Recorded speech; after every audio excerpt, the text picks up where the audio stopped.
Thinking Aloud. Conversations on the leading edge of knowledge and discovery with psychologist Jeffrey Mishlove.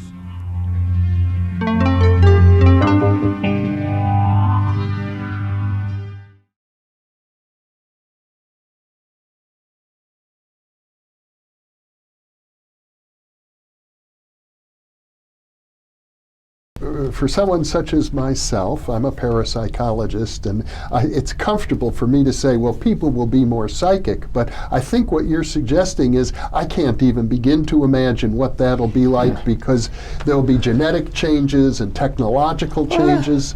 Well, if you go out and wander around in the strange spaces where some of these folks talk about these possibilities, I mean, you get folks who seem to have an opinion and a reason to have an opinion that say you may not have to eat or drink, you don't need food, that you'll be able to manifest things like right away, that you'll be able to see auras and be able to look at somebody and know immediately whether they're telling the truth and about their background and how do they feel. It just kind of goes on and on about I mean, if that happens, there are no politicians, you get rid of the advertising industry. I mean, there's all kinds of things that go away. If you manifest things, you don't need any economy in the traditional way in which we think about it. Manifest things is an interesting phrase.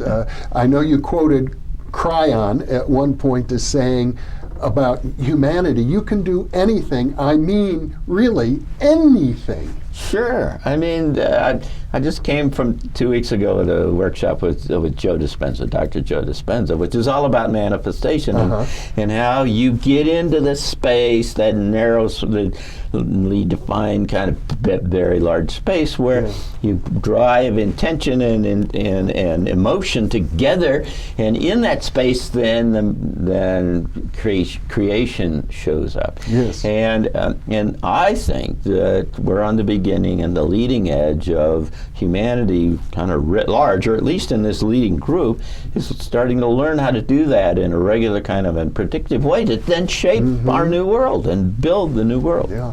One futurist whom I interviewed years ago in the original Thinking Aloud series, you probably know, Barbara Marx Hubbard. Oh, I do know Barbara, yes. And she wrote a book on conscious evolution. She felt that we are going to start consciously directing our own evolution as a species. Absolutely, yeah. I would argue that for the first time, the major organism in one of these punctuations in the equilibrium has the capability to understand what is going on. In the past, you were always kind of riding the wave and didn't know where it was going. We have the ability to look across the horizon and see what's doing, and I would argue the responsibility to then kind of shape it because of what we're able to do. And so it's a unique, wonderful kind of exciting kind of opportunity and responsibility that we have. To choose our own future in every sense of the word, even what kind of bodies we're likely to have. Yeah, to use my profession, engineer this kind of future. And